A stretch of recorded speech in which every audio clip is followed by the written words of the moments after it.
Hello everyone, my name is Narita Heng and today I'm going to present you about Han Dynasty.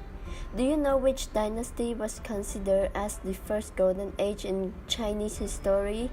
Han Dynasty has been last for over 4 centuries, which was considered as the first golden age in Chinese history, especially in arts, politics, technology.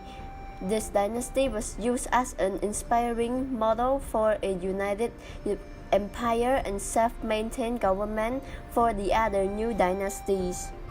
In this presentation, I will talk about history of Han Dynasty and their achievements such as education, literature, philosophy, and arts, and also how Han Dynasty collapsed.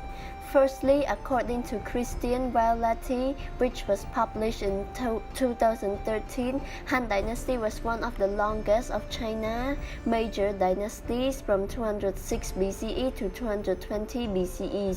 The history of Han Dynasty begins in 202 BCE when Lu Bang, as known as Emperor Gaozu, which is the first emperor in Han Dynasty, defeated the last rebellion against him.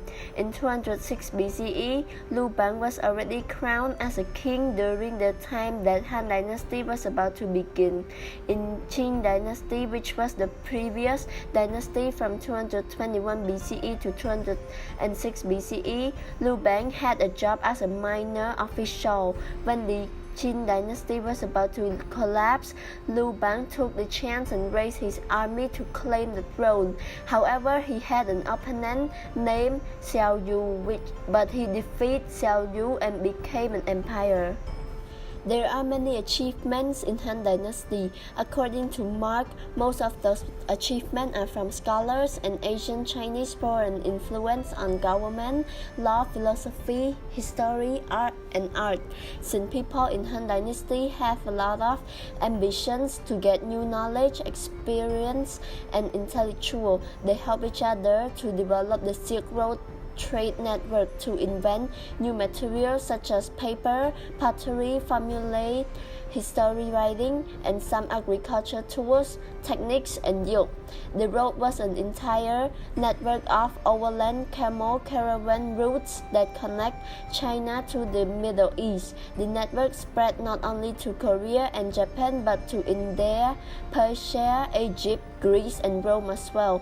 The Silk Road also helped culture to spread across Asia and Europe by traders, diplomats, scholars, and monks who traveled the routes across Asia.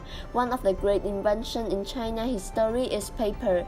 It was invented by the director of a workshop at Luoyang, China. In Han Dynasty, they used paper to produce topographical and military maps.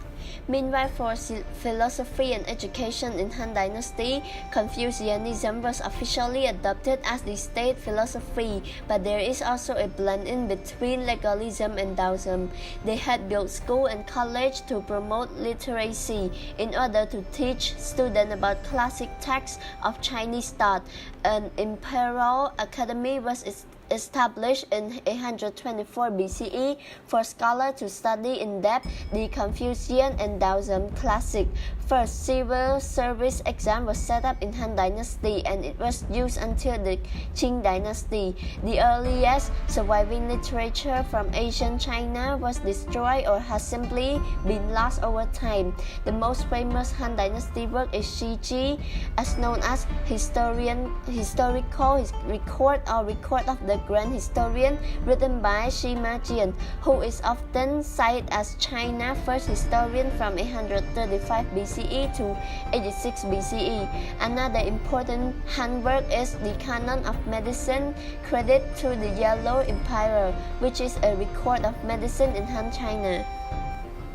The art of the Han Dynasty is characterized by a new desire to represent everyday life and the stories from history and mythology familiar to all. Most art development are the combination of brush, ink, and paper. The Han rulers realized that art could be a useful tool in collecting heritage together and presenting a unified and comprehensively Chinese view of the world. The development in paper and the uses of brush and ink led to writing and formed some important forms of artistic expression in China, which is calligraphy.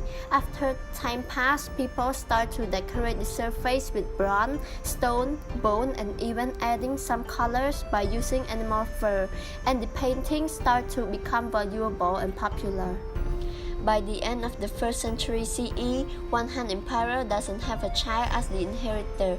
When an emperor died without sons, a close relative such as his cousin was named emperor. So the new emperor is young or infant. He couldn't manage the power alone. So the power is fall into the empress hand. So it leads to some cunning scheme in the court. There are many disasters such as tremors, floods, and grasshopper plague happen, and is predicted as the anger of heaven. The situation is out of control. There were many corruptions in the political court, and the group that protests against the corruption known as the Yellow Turban Rebellion. In 190 CE, a warlord named Dongzhu was able to seize control of the imperial capital, and he placed a child named Lucy, which is a member of Han family, as a new ruler, but the real power is in Dongzhu's hand. In the end, the wars begins between warlord and states. To sum up, Han Dynasty was the first golden age in Chinese history. It has left us lots of legacies such as philosophy, calligraphy, painting, statue, etc. It has a lot of influence in Chinese arts, education, and culture. So we should value the legacy that Han Dynasty has left behind and keep it in a safe place to make sure it will last to other generations in the future.